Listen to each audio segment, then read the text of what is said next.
we finished filming episode 2 last night, 3 o'clock in the morning, and then went home, had an hour and a half sleep, woke up, jumped on a plane, and here I am. Yeah, no, it's great. It's great. The fans are amazing, and it's my first time kind of having this kind of experience, you know, and it's awesome.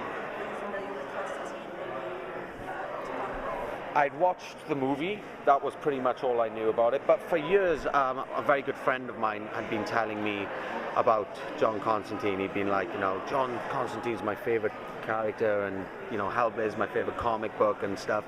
And then when I got the audition, I read the script, and I loved the script, and he was like, you're up for John Constantine, they're making Constantine, and he sat me down and was like, right, okay, this is what it is, and this is what it's going to be like. And so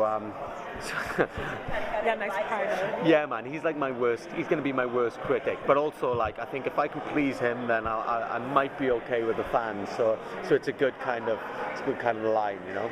Well, I've seen the pilot, and you're incredible. Oh, thank you. Nuances that you have there. It seems like obviously John Constantine is dealing with morality and issues of certainly light, darkness there. Can you talk a little bit about like the psychology of that in terms of like, are you know, the character himself, is he still trying to discover like what is his makeup? Yeah, it's interesting, isn't it? If you look at it kind of externally and you kind of do a psychological analysis of what kind of personality is and what he's doing, you know, someone who's got so much shit going on and so much guilt and torment, and the way that they kind of deal with that, with counteracting it with kind of dry humor and self-deprecating nature, you know. I mean, you know, you can kind of do an analysis and a breakdown that way, so as an actor it's useful to do that, but then you've got to kind of like put that on, and, you know, you might not, the person himself might not actually be aware of that, you know, or you have to make those kinds of decisions. And I think he is someone who is aware of that, you know. He's clever enough, you know, he's hyper intelligent, you know, and I think that he's someone who is aware of kind of, you know, what's going on, but he kind of gives over to the nature of, well, that's life, isn't it? And that's what's interesting about him. He kind of does, you know, give over to nature. Life.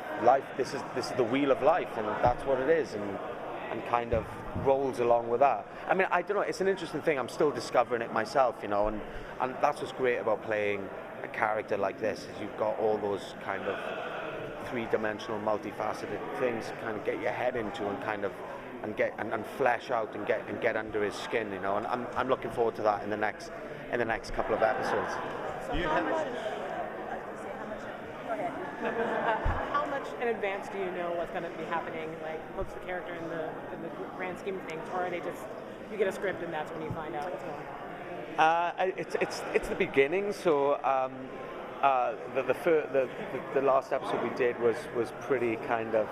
Sorry, I've got this guy over there, and he's dressed as a demon. I think he needs exercising or something.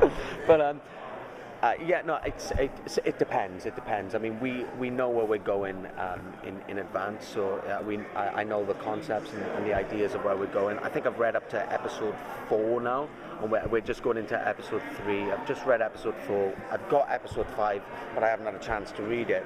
So it's kind of like the first couple of episodes is kind of like trying to find the groove. Do you know what I mean? Trying to, you know, it's like you're moving into a new house, start in production, and you don't know what drawer things are in, you know, so you're trying to put everything in place so that you can kind of sail with it, and so that's kind of where I'm at the moment. But this episode we've just done, it was great, actually. I think it's going to be a really good episode, and I'm looking forward to kicking into number 3 as well. That's going to be. Do you have any special training You had a special training?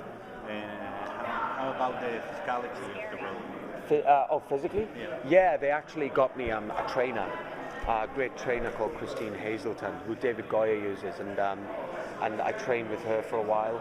I mean, like, the thing is, Constantine shouldn't be a big, bulky, muscly guy, you know. He should be kind of, I see him as more kind of like an Iggy Pop, kind of, you know, wiry and kind of, you know, ripped, but not kind of, he's not kind of, you know, your superhero muscle man, do you know what I mean? So yeah, I did a bunch of that kind of training, and then you know, there's the stunts and stuff. We've got a great stunt guy, and I've done a bunch of my own stunts before as well. So yeah, What aspects of your personality is the most like? We have a live hit to make. I'm sorry. We've got to go. My own personality. I don't know. Probably my cheekiness. I don't know.